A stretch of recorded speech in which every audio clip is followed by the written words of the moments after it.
Chapter 1. Down the Rabbit Hole. Alice was beginning to get very tired of sitting by her sister in the bank, and of having nothing to do. Once or twice she had peeped into the book her sister was reading, but it had no pictures or conversations in it.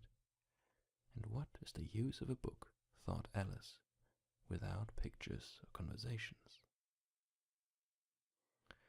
So she was considering in her own mind, as well as she could, for the hot day made her feel very sleepy and stupid, whether the pleasure of making a daisy chain would be worth the trouble of getting up and picking the daisies, when suddenly a white rabbit with pink eyes ran close by her.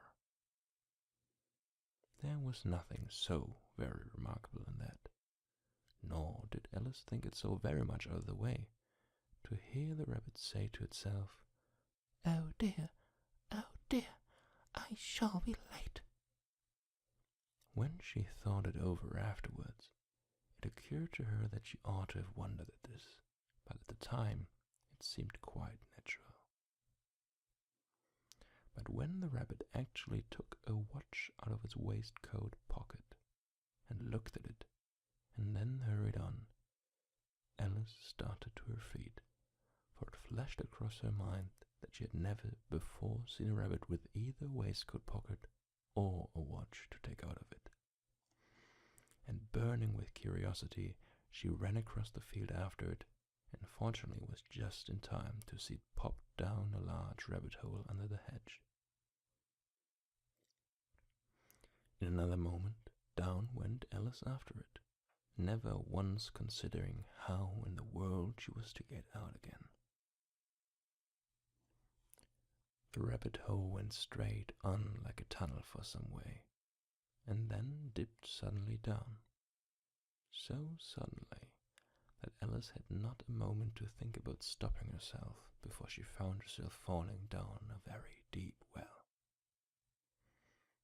Either the well was very deep, or she fell very slowly, for she had plenty of time as she went down to look about her and to wonder what was going to happen next.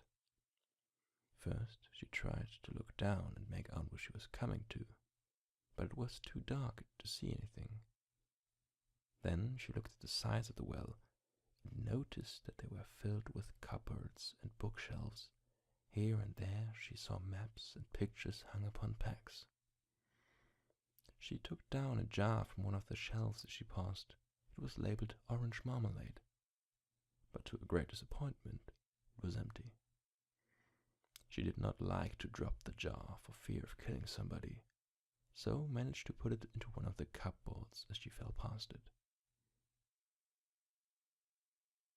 Well, thought Alice to herself, after such a fall as this, I shall think nothing of tumbling downstairs. How brave they all think of me at home.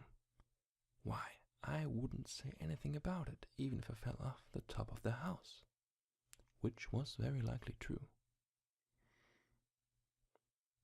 Down, down, down. Would the fall never come to an end? I wonder how many miles I've fallen by this time, she said aloud. I must be getting somewhere near the center of the earth. Let me see. That would be 4,000 miles down, I think. For you see, Alice had learned several things of this sort in her lessons in the schoolroom, and though this was not a very good opportunity for showing off her knowledge, as there was no one to listen to her, still it was good practice to say it over. Yes, that's about the right distance, but then I wonder what longitude or latitude I've come to. Alice had no idea what latitude was, or longitude either, but thought they were nice grand words to use. Presently she began again. I wonder if I shall fall right through the earth. How funny it'll seem to come out among the people that walk with their heads downward. The antipathies, I think. She was rather glad there was no one listening this time, as it didn't sound at all the right word. But I shall have to ask them what the name of the country is, you know. Please, ma'am, is this New Zealand or Australia? And she tried to curtsy as she spoke. Fancy curtsying as you're falling down through the air. Do you think you could manage it? And what an ignorant little girl she'd think me for asking. No, it will never do to ask. Perhaps I shall see it written up somewhere. Down, down, down. There was nothing else to do, so Alice soon began talking again. Dina missed me very much tonight, I should think. Dina was the cat. I hope they remember her saucer of milk at tea time. Dina, my dear, I wish you were down here with me. There are no mice in the air, I'm afraid, but you might catch a bat, and that's very much like a mouse, you know. But do cats eat bats, I wonder? And here Alice began to get rather sleepy, and went on saying to herself in a dreamy sort of way, "Do cats eat bats? Do cats eat bats?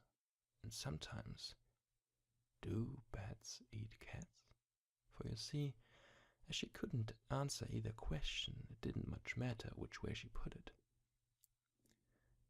She felt that she was dozing off, and had just begun to dream that she was walking hand in hand with Dina, and saying to her very earnestly, "Now, Dina, tell me the truth. Did you ever eat a bat?" When suddenly, thump, thump, down she came upon a heap of sticks and dry leaves, and the fall was over. Alice was not a bit hurt, and she jumped up onto her feet in a moment. She looked up, but it was all dark overhead. Before her was another long passage, and the white rabbit was still in sight, hurrying down it. There was not a moment to be lost.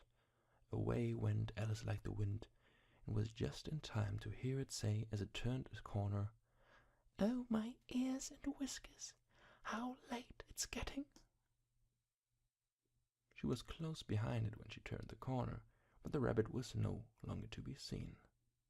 She found herself in a long, low hall, which was lit up by a row of lamps hanging from the roof. There were doors all around the hall, but they were all locked, and when Alice had been all the way down one side and up the other, trying every door, she walked sadly down the middle, wondering how she was ever to get out again. Suddenly she came upon a little three-legged table, all made of solid glass. There was nothing on it except a tiny golden key, and Alice's first thought was that it might belong to one of the doors in the hallway. But alas, either the locks were too large or the key was too small, but at any rate it would not open any of them. However, on the second time round, she came upon a low curtain she had not noticed before, and behind it was a little door about 15 inches high. She tried the little golden key in the lock, and to her great delight, it fitted. Alice opened the door and found it led into a small passage, not much larger than a rat hole. She knelt down and looked along the passage into the loveliest garden you ever saw. How she longed to get out of the dark hall and wander about among those beds of bright flowers and those cool fountains. But she could not even get her head through the doorway. And even if my head would go through, thought poor Alice, it would be of very little use without my shoulders. Oh, how I wish I could shut up like a telescope. I think I could, if only I knew how to begin. For you see, so many out-of-the-way things had happened lately that Alice had begun to think that very few things indeed were really impossible. There seemed to be no use in waiting by the little door, so she went back to the table, half hoping she might find another key on it, or at any rate a book of rules for shutting people up like telescopes. This time she found a little bottle on it, which certainly was not here before, said Alice.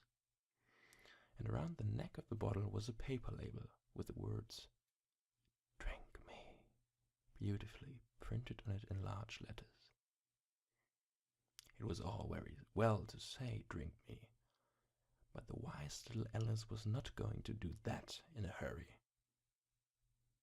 "No, I will look first," she said, "and see whether it is marked poison or not," for she had read several nice little histories about children who had got burned or eaten up by wild beasts and other unpleasant things, all because they would not remember the simple rules their friends had taught them, such as that a red-hot poker will burn you if you hold it too long, and if you cut your fingers very deeply with a knife, it usually bleeds, and she had never forgotten that if you drink much from a bottle marked poison, it is almost certain to disagree with you, sooner or later. However, this bottle was not marked poison, so Alice ventured to taste it, and finding it very nice, it had, in fact, a sort of mixed flavor of cherry tart, custard, pineapple, roast turkey, toffee, and hot buttered toast. She very soon finished it off. "What a curious feeling," said Alice. "I must be shutting up like a telescope." And so it was indeed. She was now only 10 inches high, and her face brightened up at the thought that she was now the right size for going through the little door into that lovely garden. First, however, she waited for a few moments to see if she was going to shrink any further. She felt a little nervous about this, for it might end, you know, said Alice to herself, in me going out altogether, like a candle. I wonder what it should be like then. And she tried to fancy what the flame of a candle is like after the candle is blown out, for she could not remember ever having seen such a thing.